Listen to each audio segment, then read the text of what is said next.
le dernier exposé, donc, qui nous est présenté par M. Bontemps,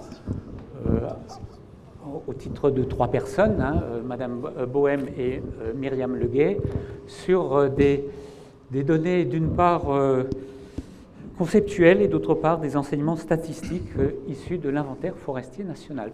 20 minutes. Merci. Donc merci d'avoir accepté cette communication. Merci aussi aux collègues qui m'ont aidé à préparer cet exposé. Je dois dire qu'au départ, l'enjeu, c'était simplement de vous donner un panorama statistique sur la réalité de ces espèces exotiques et espèces à risque d'envahissement dans la forêt française. Mais quand vous regardez une enquête statistique et que vous vous intéressez à la diversité des espèces, vous tombez assez rapidement sur la difficulté de définir, de savoir de quoi on parle quand on parle de ces espèces exotiques envahissantes. Et c'est ce qui justifie en fait la première partie de cet exposé, avant de vous présenter les statistiques à proprement parler. Donc, s'agissant des statistiques, on distinguera 2 parties. La première qui consiste à essayer de mesurer l'importance de ces espèces dans les surfaces forestières. C'est un indicateur parmi d'autres. Et puis un deuxième aspect, c'est de vous montrer aussi la place qu'elles peuvent occuper dans les habitats forestiers d'intérêt communautaire. Et c'est ma collègue Ingrid qui vous le présentera. Alors, première diapo, pour contextualiser les choses, sur cette forêt française qui est très diversifiée. Je mets beaucoup d'indicateurs ici, je ne vais pas les commenter tous. On a parlé du nombre de taxons qui sont effectivement relevés par l'inventaire forestier national. On peut évoquer la proportion des mélanges. Une autre statistique assez intéressante aussi, c'est le nombre d'essences qui dépassent les 500 000 hectares qu'elles occupent en espèces principales, 12 très exactement. Et la première exotique se rencontre après, au 13e rang, puisqu'il s'agit de ce sapin de Douglas qui occupe 2,4% de la surface. Donc ça, c'est l'illustration qui permet de visualiser typiquement les distributions en J qu'on rencontre toujours, ces distributions asymétriques d'abondance des différentes espèces, qu'on le regarde en surface, en stock sur pied, au niveau national ou au niveau régional. Alors, les premières questions qui se posent, elles sont... Allez-y, déroulez la diapo, merci. C'est d'abord de s'interroger sur le terme, sachant qu'on s'intéresse à des forêts qui sont gérées de longue date, et notamment en mentionnant ce terme qui est discuté abondamment par Pourtet en 64. Est-ce qu'on ne devrait pas parler d'espèces introduites lorsque le forestier intervient? Les 2 autres questions, c'est de savoir... de quel exotisme on parle, exotisme jusqu'où? Alors je donne un exemple, les reboisements de mélèzes dans les Alpes internes ou les Alpes de Haute-Provence qui s'appuient sur des provenances italiennes, c'est pas la même chose évidemment que d'aller chercher du Douglas sur le continent nord-américain. L'origine aussi, l'ancienneté, on en a abondamment parlé ce matin, l'horizon temporel de ces introductions et de ces naturalisations. Et assez vite, ça pose la question de savoir si au-delà de ces catégorisations qualitatives, espèces natives ou endogènes, indigènes, espèces introduites, espèces envahissantes, si on ne devrait pas essayer de dépasser ça pour essayer de formuler, alors c'est sans doute une question de recherche, des indices un peu plus continus d'exotisme. On y reviendra, mais typiquement l'exposé aussi de Marc-André Selos, il fait penser derrière la notion de cortège microbiologique qui accompagne les espèces et de ces disparités par biome notamment. Bon, ce que je vais commenter ici très rapidement, c'est qu'également, s'agissant d'espèces ligneuses, on constate que dans ce règlement européen, on y trouve 2 espèces qui sont citées, alors avec la discussion qui a été mentionnée précédemment. Et pour vous donner une idée, ces 2 espèces que sont l'élanthe et le mimosa, on les rencontre sur une période de 5 ans, respectivement, sur 3 points et 1 point de sondage de l'inventaire forestier national. Et la question qu'on peut se poser, ça a été dit plusieurs fois, mais quand on parle d'espèces à durée de vie longue, à longue durée avant d'atteindre le stade reproductif, qui, a fortiori, doivent coloniser des milieux fermés, avec cette question de compétition pour la lumière, on peut s'interroger sur la prégnance de ce risque. Ce qu'on peut faire remarquer aussi, c'est qu'en France, la majorité des espèces exotiques arborées ont un caractère non invasif. Alors je reviendrai sur l'origine de ces espèces un peu plus loin. Et puis le dernier aspect, là je reviens à un commentaire qui est issu de ce premier panorama sur la diversité de nos forêts françaises, c'est de savoir si cette diversité elle-même ne fournit pas une résilience par rapport à ces risques d'invasion. Alors, là où on a eu des difficultés aussi, c'est sur les questions de référentiel par rapport à ces espèces exotiques envahissantes. J'ai mentionné le règlement européen. Le livre blanc en mentionne plus, qui sont listés ici, où on peut remarquer qu'on a souvent affaire d'ailleurs à des espèces feuillues, à tempérament héliophile, parfois pionnières. Et puis, si on va sur le site de la Société botanique et qu'on explore notamment les listes qui sont établies par région selon 4 niveaux de risque, préoccupation majeure, émergence, etc., on s'aperçoit qu'on en a beaucoup plus. Alors, donc je cite ici quelques espèces qui rentrent dans des catégories assez différentes et qui posent certaines questions d'ailleurs. Un exemple emblématique, c'est l'érable sycomore, qui est mentionné dans plusieurs régions comme une espèce présentant un risque d'envahissement, sachant qu'a priori, elle n'est pas exotique. Donc pour l'illustration, diapo suivante, je rappelle donc la carte de distribution de l'aire naturelle de l'érable sycomore, qui est donc très courant dans la partie est de la France. Allez-y, déroulez les diapos, merci. L'autre question qui se pose aussi par rapport au risque d'invasion, c'est de quoi parle-t-on? C'est-à-dire de quelle réalité biologique parle-t-on quand on a affaire à des espèces qui, pour les plus importantes, ont été massivement utilisées en reboisement? Alors je fais référence à ces notions de 4 barrières qui sont à franchir par une espèce pour son installation à succès sur un territoire, et en faisant remarquer que finalement l'effet de la gestion et d'abolir 3 barrières a priori. La barrière géographique, évidemment, par l'importation. La barrière environnementale, si le forestier pas trop sot a réfléchi un peu à la mise en station de ces espèces, c'est le sens des arboretums, notamment, qui a été discuté précédemment, mais aussi la question reproductive qui peut être, de régénération, qui peut être court-circuitée partiellement par la technique de la plantation, tout simplement. Et ce qu'on peut remarquer, c'est que, bon, voilà, ça a été dit plusieurs fois, mais parmi ces espèces, aucune n'est finalement d'introduction très récente, et elles l'ont été, ça a été dit aussi, introduites pour des raisons à la fois environnementales, le RTM en est un emblème, mais également des raisons de valorisation productive. Une autre difficulté qui se pose et qui nous concerne aussi, puisque les inventaires forestiers contribuent assez largement au rapportage sur les forêts, le rapportage officiel, qu'il soit national, je pense aux indicateurs de gestion durable, ou le rapportage européen, notamment les State of Europe's Forests, c'est qu'on a affaire là à un panorama qui est contrasté en termes de rapportage et souvent vide. Alors l'indicateur sur les espèces exotiques envahissantes n'est pas renseigné par les pays qui adhèrent à ce protocole. Pourquoi? Par défaut, sans doute, d'une liste consensuelle. Si on regarde les indicateurs de gestion durable, l'indigénat, lui, est évalué à l'échelle d'un territoire métropolitain. En revanche, si on regarde par exemple la question de la directive Natura 2000 et l'état de conservation des habitats, cet indigénat, il est cette fois-ci évalué au niveau de la région biogéographique. Si on revient sur ces espèces exotiques envahissantes, donc la liste de l'Union européenne qu'on a mentionnée précédemment est complétée par une liste établie par Serge Müller.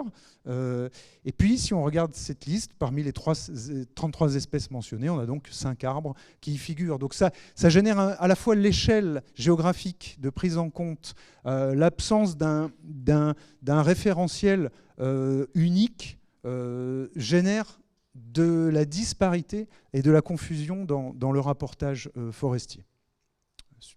Alors je passe maintenant aux statistiques.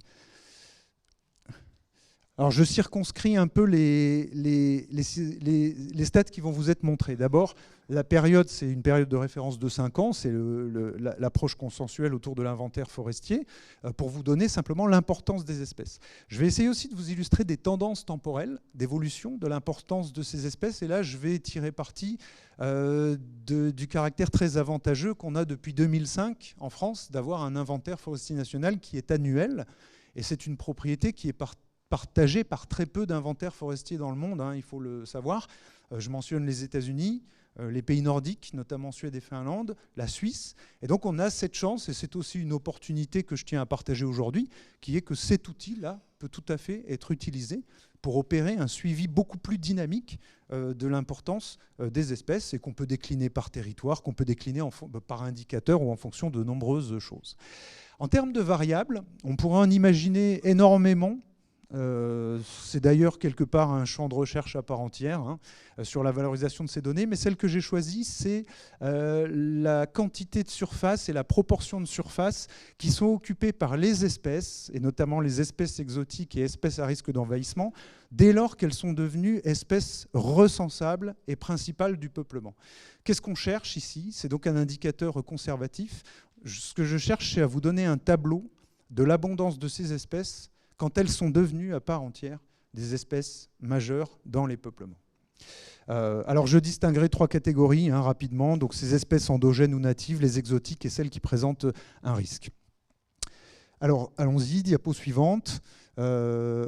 Allez-y, merci. Donc sur une surface totale de 17 millions d'hectares, je fais mention tout de même ici du fait que pour 1,4 million d'hectares dans ces forêts, on n'est pas capable d'en donner la composition. Alors la raison est très simple, c'est que l'inventaire implique depuis 2005 la définition internationale des forêts de la FAO, qui suppose un couvert minimum de 10%, alors que la composition est évaluée dès lors qu'on atteint des couverts de 20%. Qu'est-ce qui s'y cache derrière? Beaucoup de choses sans doute.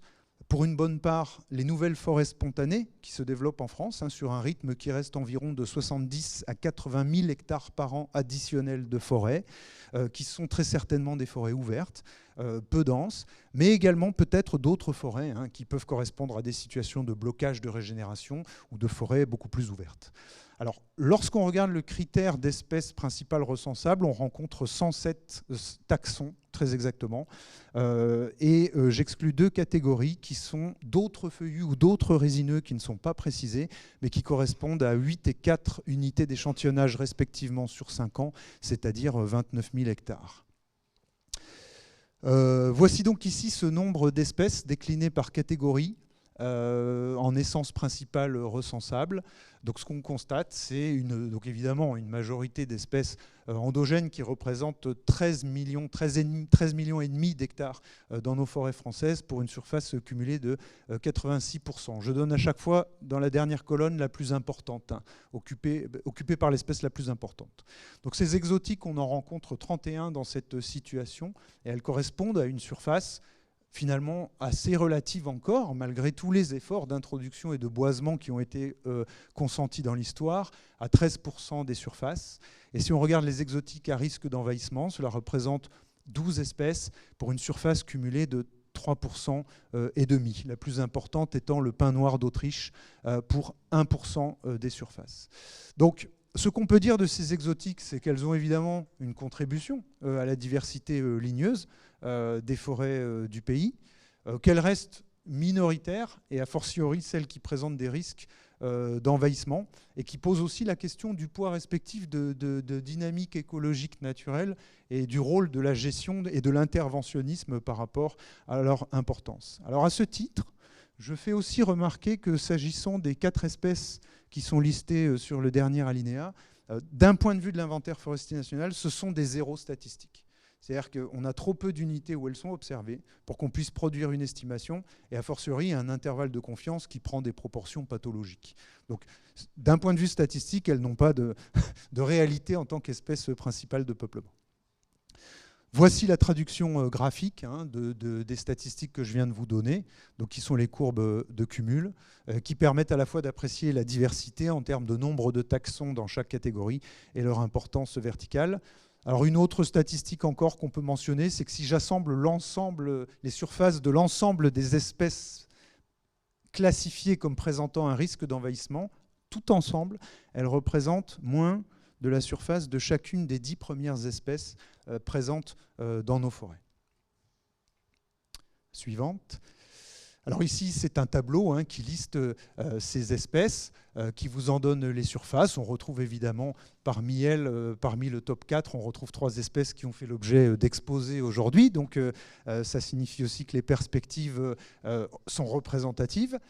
J'ai indiqué dans la dernière colonne celles qui ont fait aussi l'objet d'un reboisement. Et puis vous voyez apparaître ces non significatifs qui correspondent à ces différentes espèces.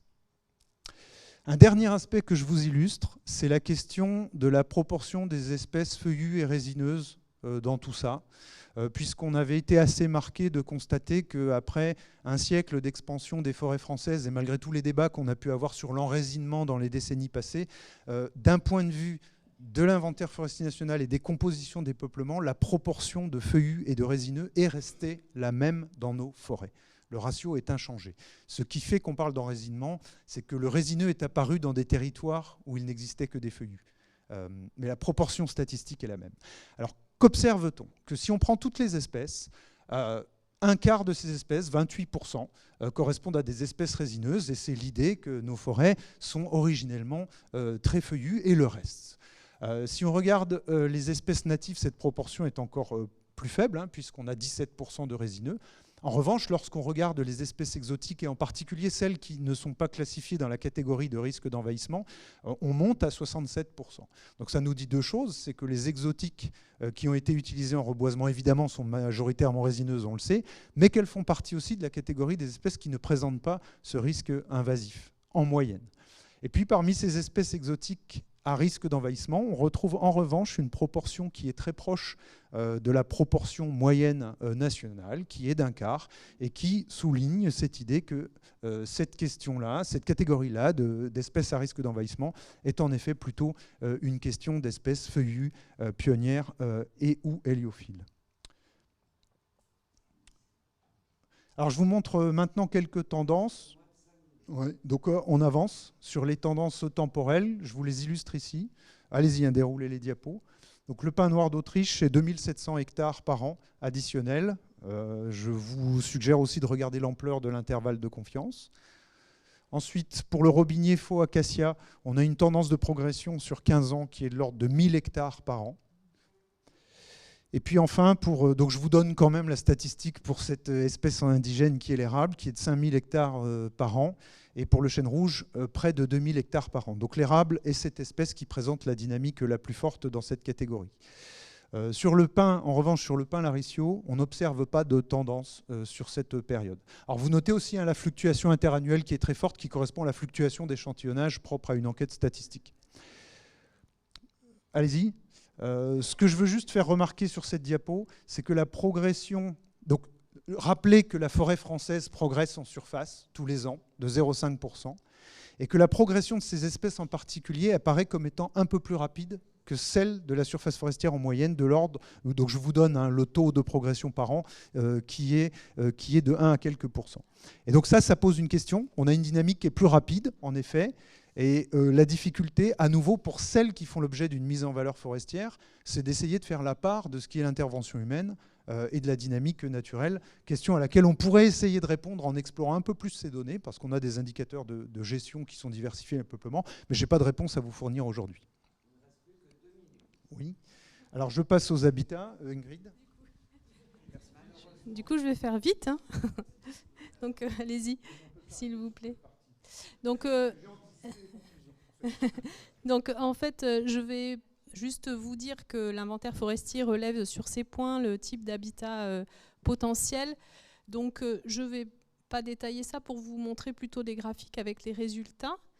Et dans les habitats d'intérêt communautaire, donc on a 17 millions d'hectares de forêt, comme on l'a dit, il y a sur ces 17 millions, 10 millions d'hectares qui sont des habitats d'intérêt communautaire.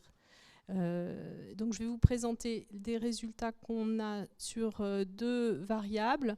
Donc la proportion en surface terrière des espèces exotiques selon les différents types d'habitats, avec les numéros pour ceux qui sont familiers de la nomenclature de la directive Habitat.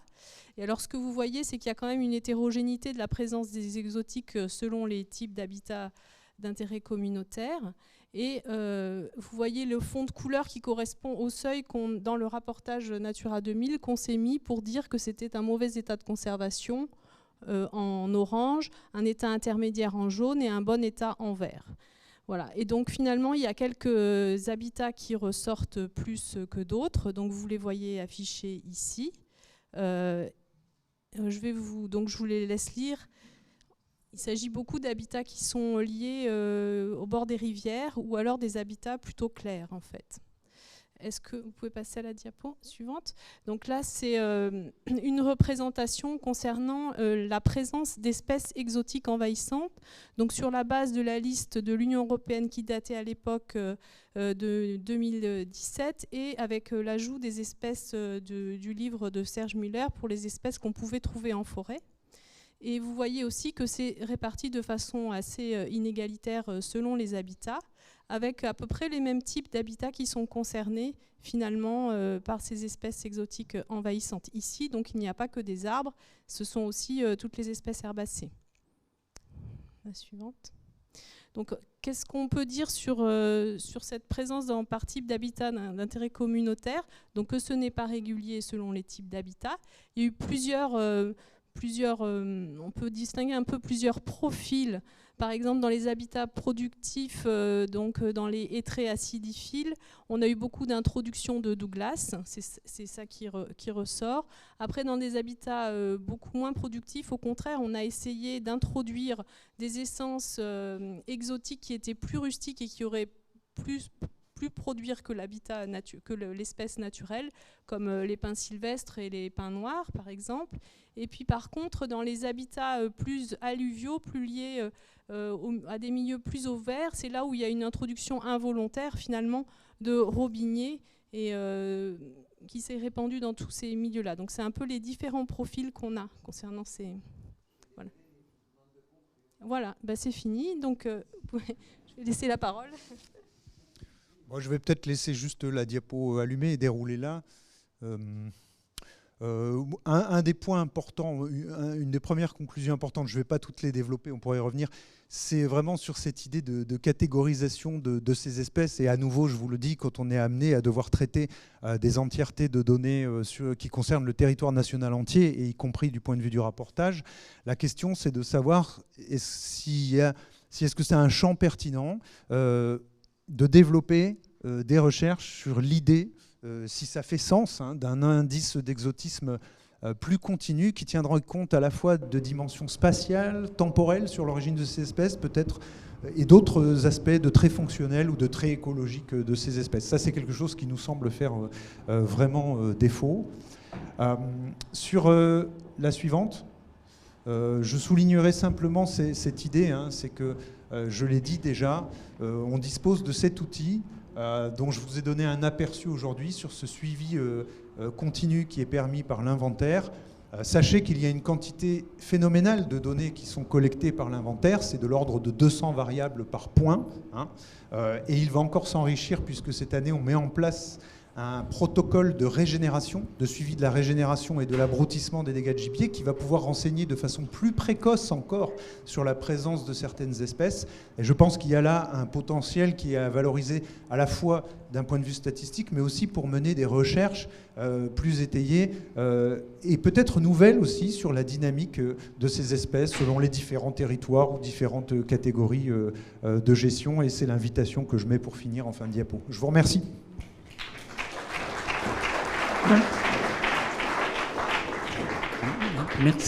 Merci pour cet exposé vraiment très riche, très intéressant. Juste 3 commentaires très rapides avant d'ouvrir la discussion. D'abord, votre territoire correspond à la métropole. Pour d'autres territoires, départements d'outre-mer, la Réunion par exemple, les statistiques auraient été bien différentes par rapport aux espèces exotiques. Ensuite, le deuxième, vous avez évoqué un ouvrage que j'avais coordonné qui date de 2004, c'est-à-dire d'il y a 20 ans. Vous avez regretté que ces données ne soient pas stabilisées par rapport aux espèces exotiques envahissantes, mais d'une part, les connaissances évoluent en 20 ans, elles ont beaucoup évolué, et d'autre part aussi, les invasions évoluent. Donc je pense qu'on ne peut pas avoir de liste stabilisée, on peut avoir des listes qui sont valables à un moment donné. Bon, évidemment, il ne faut pas changer tous les ans, mais on a quand même une évolution par rapport à cela. Et enfin, je pense, et je dirais la même chose pour tous les autres exposés, ce serait très intéressant si vous pouviez publier ces données. Je pense qu'elles seraient fort utiles pour tout le monde. Voilà, donc j'ouvre la discussion, je ne doute pas qu'il y aura des interventions, des questions. Alors je me permets tout de même une réponse à 2 commentaires. D'abord sur cette question des territoires d'outre-mer, départements d'outre-mer, c'est évidemment quelque chose qu'on ne peut qu'appeler de ses voeux, hein, d'avoir le même niveau de technologie d'inventaire. C'est quelque chose sur lequel on achoppe depuis plusieurs années, de pouvoir mettre en place ce genre d'outils aussi exhaustifs en tout cas, parce qu'il y a quand même des initiatives d'inventaire, et on peut peut-être espérer que le contexte futur des programmes exploratoires de recherche, des PEPR, puisse permettre de stimuler un petit peu cette initiative sur ces territoires. Le dernier commentaire, alors je l'ai oublié, pardon, il était à propos de... Il y avait les listes, et le troisième, c'était... Pardon, le troisième, c'était l'actualisation des listes. Oui, la publication des données. Oui, alors s'agissant des données, je tiens à préciser que celles que je vous ai présentées ici sont accessibles librement sur le portail grand public de l'inventaire forestier national. Je laisse Ingrid peut-être commenter le deuxième point sur les listes. Donc sur les listes, effectivement, nous, on est conscient qu'elles doivent évoluer. Elles doivent évoluer, mais en fait, on serait quand même heureux, puisque nous, on utilise des listes publiées par les autres, on n'est pas des spécialistes de ce sujet-là. Et justement, on ne voulait surtout pas prendre de parti et s'appuyer sur des listes officielles. Et donc, on serait content si justement elles étaient actualisées, millésimées, et nous, on pourrait dire sur laquelle on s'est basé pour faire les rapportages. En fait, ça, nous, on appelle ça de nos voeux, évidemment. Oui. Non, mais je vais donner la parole à Guillaume.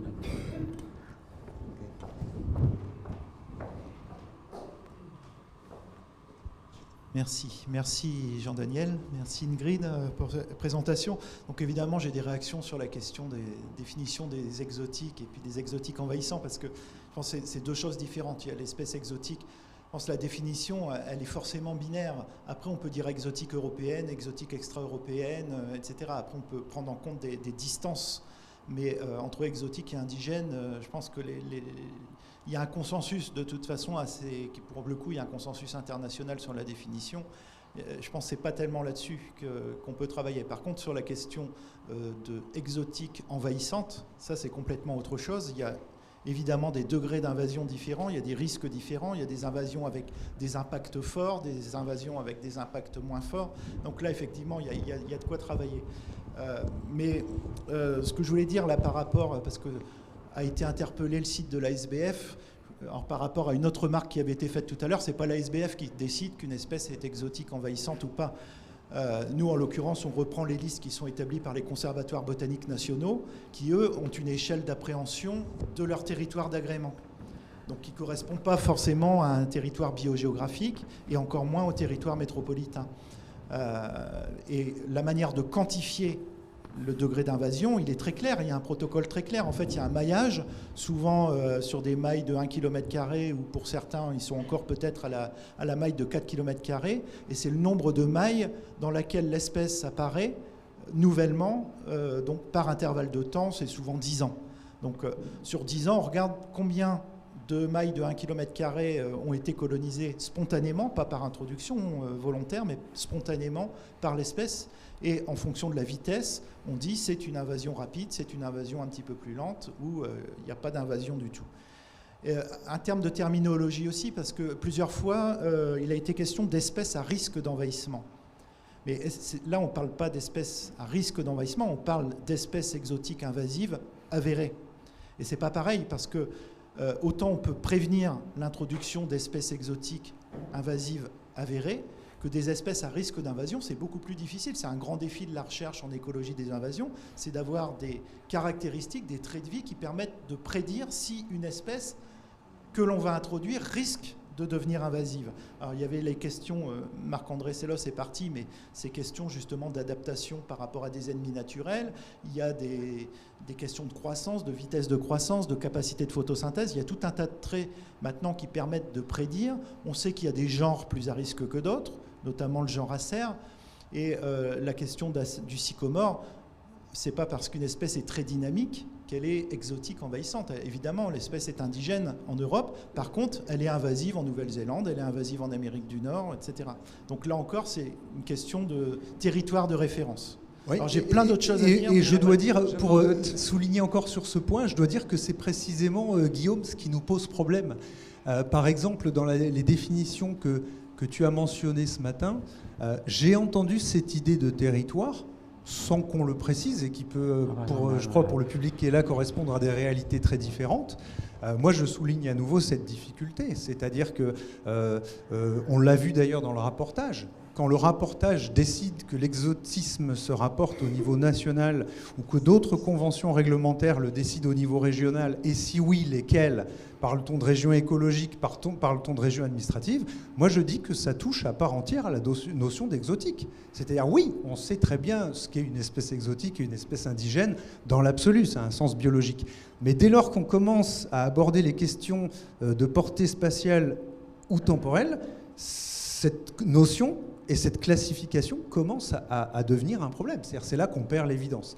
Et je dois dire qu'avec du point de vue de cette vision nationale sur la forêt française, ça n'est pas sans nous causer une véritable difficulté. Donc je suis d'accord, hein, on est clair sur ce que c'est, sur la définition. C'est dans son implémentation opérationnelle, quelque part, que ça peut poser une difficulté. Il y a une dernière question ici. Oui, bonjour, Aurore Fanal, je suis doctorante à l'Université de Liège en Belgique. Je serai très très brève du coup parce que Guillaume m'a déjà devancé sur la définition d'invasive. Juste aussi pour préciser, vous faisiez à un moment allusion qu'il n'y avait que 10 espèces sur 30 exotiques étudiées ici qui présentaient un risque d'envahissement. Je trouve que c'est déjà très grand. En général, on parle sur des espèces naturalisées qui a plus ou moins 10% qui deviennent invasives. Ici, on parle plutôt de 30%. Donc la sylviculture, c'est vraiment quand même une voie d'entrée assez très très importante d'espèces invasives par rapport à d'autres voies d'entrée.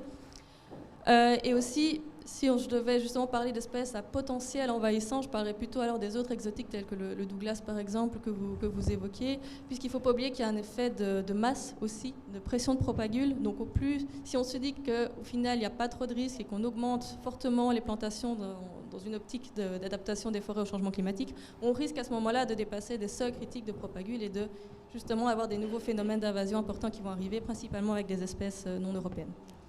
Merci. Alors, précisément, et pour insister sur cette idée, hein, c'est vraiment une offre que l'on fait, que cet inventaire forestier, à la fois dans ses relevés peuplement et ses relevés de régénération, puisse servir à ça. Guillaume évoquait de façon tout à fait intéressante ces maillages kilométriques ou quadrikilométriques qui permettent d'établir ces catégorisations qui évidemment sont amenées à changer dans le temps, suivant par exemple ce que vous mentionnez, ces effets de masse. Moi, je trouve qu'il serait tout à fait intéressant de confronter ça à ces données statistiques et d'essayer peut-être de réfléchir à un cadre qui permettrait, pourquoi pas, de les intégrer, par exemple. Je trouve que c'est tout à fait prometteur en termes à la fois de représentativité statistique et de consolidation de ces classements, en fait. Moi, c'est ça qui me paraît vraiment intéressant, c'est l'idée de monitoring temps réel, en fait. Alors, je pense que c'est effectivement une bonne idée. Je vais juste faire un petit commentaire, puisque aucun des intervenants ne l'a fait dans la salle. C'est dire que pour nous, une espèce exotique à potentiel invasif ou envahissante, ça n'est pas que dans la forêt. Donc au niveau national, on a des exotiques envahissantes qui, à partir de la forêt, sont susceptibles de devenir envahissantes dans d'autres milieux, comme les prairies, comme les zones humides, etc. Donc, quand on a cette définition, elle ne peut pas s'appréhender qu'au niveau de la forêt, elle doit s'appréhender au niveau national. C'est au niveau de dire quels sont les dégâts qui sont faits sur l'ensemble des écosystèmes et quel est l'argent au total qu'on va devoir consacrer derrière pour lutter contre. Et ça, il y a des chiffres et il y a eu deux grosses études récentes sur le sujet qui sont quand même un peu effrayantes, on va dire. Juste sur cette notion de liste, j'insiste un peu parce que justement, on a, à partir depuis l'année dernière, formé nos équipes à identifier ces espèces, puisqu'en fait, ils ne les connaissent pas forcément toutes très bien. Et du coup, si on avait une liste française officielle mise à jour tous les X années, on pourrait dire, nos équipes, on les forme sur toutes ces listes-là, et vous êtes sûr que sur tous les points d'inventaire, si elles sont présentes, elles seront identifiées. Donc je vous encourage, une nouvelle fois, à faire une liste nationale pour un suivi et un monitoring. C'est pas un défaut, c'est pour dire simplement que la réalité que vous apprenez très bien... non mais une liste pas spécialement forestière. Oui, justement, à propos de... En effet, on a beaucoup focalisé sur la forêt et les forestiers étaient relativement bien représentés dans la salle. Or, ici, on est aussi la société d'horticulture. Et finalement, on n'en a pas beaucoup parlé de l'horticulture, de l'introduction des espèces dans les jardins. Et puis quelque chose qui passe complètement sous le radar et pourtant que nous, forestiers, nous voyons et sur lequel on doit beaucoup lutter, c'est sur les déchets verts qui sont déposés en forêt avec tout un tas de graines, d'espèces, etc., qui aussi se répandent, pas forcément que des forestières, dans les forêts. Donc il y a ces interactions entre le milieu forestier, le milieu des jardins, les prairies, etc., qu'il ne faut pas oublier non plus. Et ce n'est pas que les forestiers qui introduisent tout et n'importe quoi. Non, on ne pensait pas que c'était que les forestiers. C'était pas polémique, c'était contribuent. juste de dire que la définition d'une espèce exotique n'était pas strictement en forêt. Voilà, c'était envahissant, pardon.